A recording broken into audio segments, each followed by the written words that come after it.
Olá, meu nome é Antônio Artequilino e você está no canal Pensar com Arte. E para pensarmos da melhor forma possível, nada melhor do que uma pergunta. Você acha que os cristãos devem apoiar o Estado de Israel nos seus esforços de guerra no Oriente Médio? Você, como cristão, apoia os ataques que Israel realizou contra o Irã? E o que dizer das agressivas incursões que Israel tem feito cotidianamente contra os palestinos em Gaza? Vamos tratar desse assunto da melhor forma possível.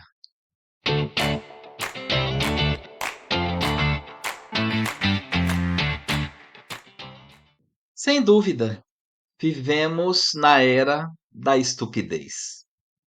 E devemos nos preocupar com alguns comportamentos, atitudes e até mesmo tendências que parecem prevalecer na sociedade contemporânea. Pois inúmeras pessoas estabelecem certezas plenas, dogmáticas, as quais estão alicerçadas no desconhecimento, na ignorância e na total ausência de reflexão crítica. Nesse sentido, muitas pessoas sentem que, em certos aspectos, há uma valorização da superficialidade, da intolerância ou da desinformação, o que pode levar a uma sensação de frustração ou de que estamos vivendo tempos de maior ignorância ou falta de reflexão em torno da realidade na qual estamos inseridos. Como exemplo, muitas pessoas pertencentes a religiões cristãs no Brasil e apoiam de uma maneira incompreensível, de uma maneira incondicional, o Estado de Israel na sua atuação dentro do contexto do Oriente Médio. E isso se dá por várias razões. Uma delas diz respeito a uma das interpretações da Bíblia, segundo a qual Israel é considerado a terra prometida. Ou seja, muitos veem o apoio a Israel como uma forma de cumprir profecias bíblicas. Afirmo, meus queridos amigos e minhas queridas amigas, com todo respeito, que, infelizmente, não são poucos os que dizem ser cristãos, mas não leem a Bíblia. E são arrastados pelas águas turbulentas de interpretações absurdas, sem sentido e incoerentes, rumo aos redemoinhos mortíferos da desinformação, da cegueira, do fanatismo e do proselitismo irresponsável de inúmeros líderes religiosos. As escrituras gregas cristãs, também conhecidas como Novo Testamento, são os 27 livros escritos em grego que constituem a segunda metade da Bíblia cristã. Esses livros contêm relatos de vida, ministério, morte e ressurreição de Jesus Cristo, bem como informações sobre a antiga, primitiva igreja cristã. Isto posto, podemos afirmar que o Novo Testamento, ao longo dos diversos livros que o compõem, estabeleceu uma diferença fundamental entre o Estado de Israel, que é secular, e o Israel espiritual, que simboliza o reino de Deus. E essa diferença faz todo o sentido para compreendermos essa questão. O Estado de Israel é um país com fronteiras geográficas, governo e população de diferentes religiões, incluindo judeus, muçulmanos e cristãos. É um país laico. Por sua vez, o Israel espiritual, tão propagado e defendido no Novo Testamento da Bíblia, é uma comunidade de pessoas que se identificam como seguidores de Jesus Cristo, com a esperança de viver no reino de Deus, que é um reino celestial e espiritual.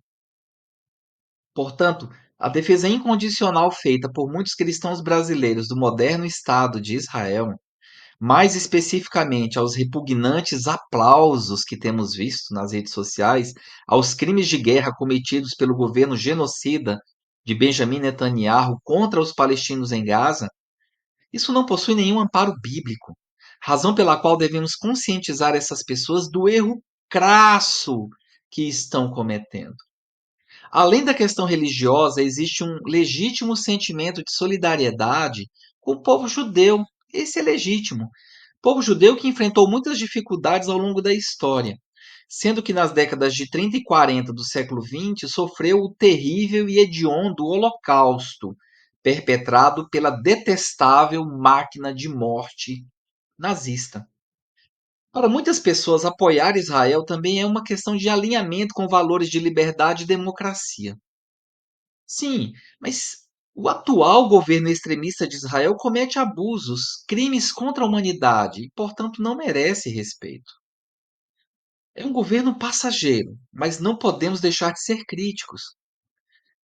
Eu não posso deixar de concluir esse vídeo também sem esclarecer as diferenças que existem entre diversos termos importantes que são utilizados em contextos religiosos, acadêmicos, sociais, políticos e culturais, mas nem sempre são utilizados de forma adequada. São eles israelita, semita, judeu, hebreu, hebraico, sionista.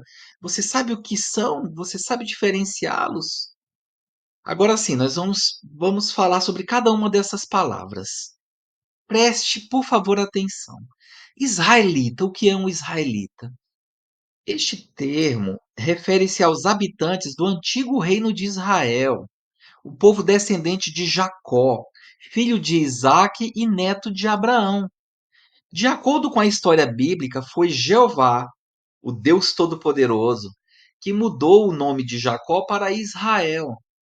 Devo acrescentar que o nome Jacó tem origem hebraica e significa aquele que segura pelo calcanhar. Esta origem está relacionada com a história bíblica de Jacó, que nasceu agarrado ao calcanhar de seu irmão gêmeo, Esaú. Já o nome Israel é uma mudança que Deus fez para Jacó, com o significado de aquele que lutou com Deus, ou que Deus prevaleça.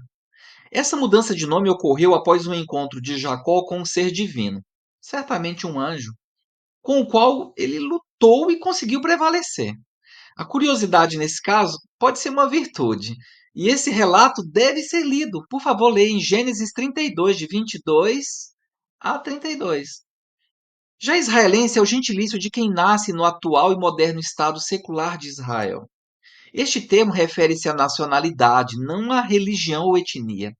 A maioria da população de Israel é judaica, mas a nação também inclui uma grande população árabe, assim como outras minorias. Vale destacar que aproximadamente 21% da população de Israel, que totaliza cerca de 10 milhões de pessoas, é formada por árabes israelenses. Estes dados são do ano passado, ou seja, 2024, portanto são atuais.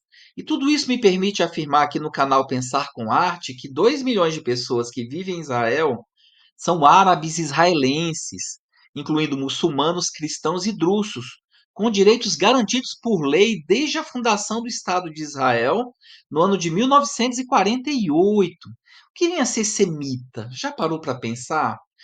Os povos semitas eram, segundo a própria Bíblia, descendentes do filho mais velho de Noé, Sem.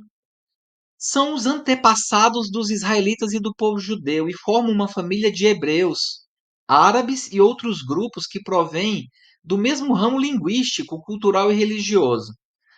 Sem dúvida, semita, em termos gerais, refere-se a um grupo étnico e linguístico com raízes históricas na região do Oriente Médio, incluindo povos como árabes e judeus. Agora, por favor, preste atenção que neste canal Pensar com Arte temos a intenção de construir conhecimentos a partir do aprendizado consistente e fidedigno. Sendo assim, esclareço que, apesar de existirem muitos povos de origem semítica, devemos diferenciar o termo semita do termo antissemita. Este último se refere ao preconceito e hostilidade direcionada exclusivamente aos judeus. Por falar em judeu, judeu é qualquer pessoa que pratica a religião judaica, o judaísmo, ou é descendente de um ancestral judeu. A identidade judaica pode ser definida pela religião, pela descendência ou até mesmo pela cultura.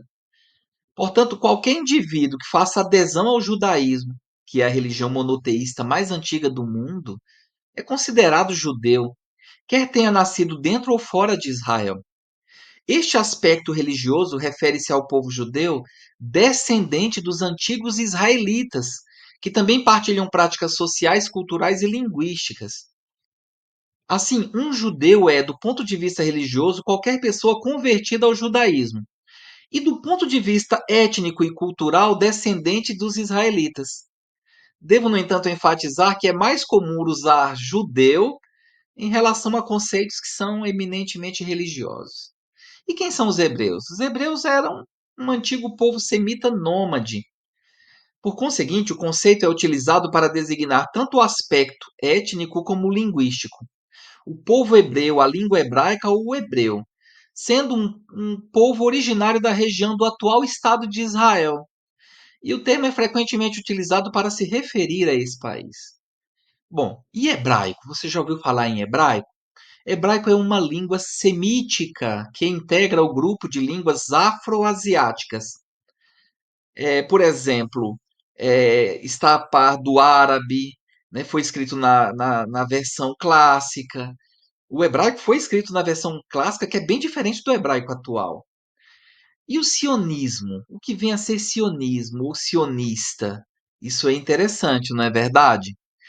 Sionista é um termo utilizado para designar todos aqueles que são fiéis à ideologia do sionismo, que é um projeto político colonial que nasceu no final do século XIX, com o objetivo de criar um Estado judeu independente, procurando a unidade cultural, religiosa e econômica de todos os judeus do mundo no território onde se estabeleceu o antigo reino de Israel.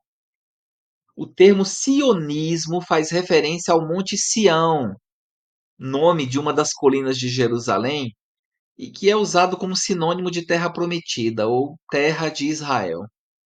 Além de seu significado físico, Sião também representa um lugar espiritual, símbolo da esperança e do reino de Deus. Enfim, a definição do conceito, né, sionismo, ainda gera divergências entre estudiosos e militantes dos movimentos favoráveis e também contrários à criação de um Estado judeu. Atualmente, o sionismo, enquanto ideologia política e movimento social, tem sido alvo de críticas, sendo frequentemente associado a questões como colonialismo, racismo e violência. Os críticos apontam para a forma como o sionismo tem legitimado a ocupação e o controle de territórios como a Cisjordânia, Gaza e Jerusalém, e para as gravíssimas consequências negativas que essa ocupação está gerando, tais como o cometimento de crimes de guerra e até o genocídio da população palestina. Ufa, são muitas as informações. O grande historiador britânico Eric Hobsbawm escreveu um livro chamado A Era dos Extremos, e ele estava se referindo ao século XX, o século das lutas, das grandes guerras, porque foi no século XX que aconteceram a Primeira e a Segunda grandes guerras mundiais. Mas o que dizer do século XXI? Com o advento das redes sociais, das novas tecnologias de comunicação, com o abandono da leitura, o abandono dos livros, com a desvalorização do diálogo, parece que corremos um grande risco. O risco de que este século XXI seja o século da estupidez. Portanto, leia, pense, reflita, procure tomar conhecimento de aspectos importantes da nossa realidade. Aí sim, vamos opinar, vamos participar do debate, vamos assumir posturas adequadas, atitudes humanamente grandes.